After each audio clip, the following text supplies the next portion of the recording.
కేవలం 7,999K up to 10 kgs వరకు బరువు తగ్గి అధిక బరువు నుంచి వచ్చే ప్రధాన సమస్యలను దూరం చేసుకోండి. చిరంజీవి చాలా మంది దర్శకులకు మాటిచ్చాడు. ఎన్ని మాటలు ఇచ్చినా డైరెక్టర్స్ విషయంలో ఒక్క మాట నిలబెట్టుకోలేకపోయాడు. మనశంకర వరప్రసాద్ ప్రీ రిలీజ్ ఈవెంట్ లో అనిల్ కి ఇచ్చిన మాటైనా తీరుతుందా?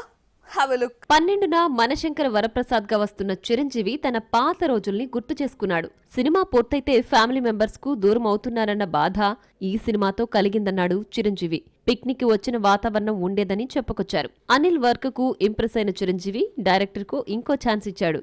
వెంకీ గెస్ట్ అపీరెన్స్ కాకుండా తమ కాంబోలో ఫుల్ ఫ్లెడ్జ్ కథ రాయమన్న ఆఫర్ ను అనిల్ కిచ్చాడు చిరంజీవి. అలాగే అంటూ ఓకే చెప్పాడు అనిల్. బాలయ్య 50 ఏళ్ల నట ప్రస్థానం సందర్భంగా చిత్ర పరిశ్రమ నిర్వహించిన ఈవెంట్ లో చిరంజీవి మాట్లాడుతూ బాలయ్యతో సినిమాను అనౌన్స్ చేశారు. ఇంద్ర సమరసింహారెడ్డిలోని క్యారెక్టర్స్ తీసుకుని కథ రెడీ చేయాలంటూ బోయపాటికి సవాల్ విసిరాడు చిరంజీవి. వినయ్ విజయరామ ఈవెంట్ లో వాంటెడ్లీ త్రివిక్రమ్ దర్శకత్వంలో నటించే విషయాన్ని చెప్పేశాడు చిరంజీవి. కానీ ఇంతవరకు ఈ కాంబినేషన్ సెట్ కాలేదు.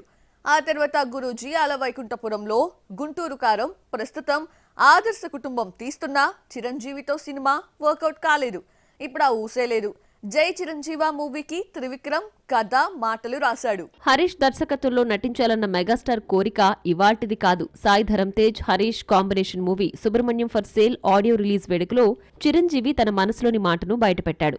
మళ్లీ సెకండ్ ఇన్నింగ్స్ స్టార్ట్ చేయాలనుకున్న టైంలో మంచి కథతో వస్తే చేద్దామన్నాడు మెగాస్టార్. చివరికి రీ ఎంట్రీ మూవీ ఖైదీ నంబర్ 150 అయ్యింది. మంచి ఫామ్ లో ఉన్న డైరెక్టర్ తో వర్క్ చేయాలని హీరోలందరికీ ఉంటుంది. చిరంజీవి కూడా కుర్ర దర్శకులకు ఛాన్స్లు ఇస్తూ వస్తున్నాడు. సురేంద్రరెడ్డి దర్శకత్వంలో తన డ్రీమ్ ప్రాజెక్టు సైరా చేశాడు. బాబీ దర్శకత్వంలో వచ్చిన వాల్తేరు వీరయ్య చిరు కెరీర్లో బిగ్గెస్ట్ హిట్ గా నిలిచింది. అయితే ఫలానా దర్శకుడితో వర్క్ చేయాలని ఉందని చెప్పిన డైరెక్టర్స్ తో నటించలేకపోతున్నాడు. మారుతి విషయంలోనూ ఇదే జరిగింది. పక్కా కమర్షియల్ ఈవెంట్ లో మారుతికి ఛాన్స్ ఇచ్చాడు మెగాస్టార్.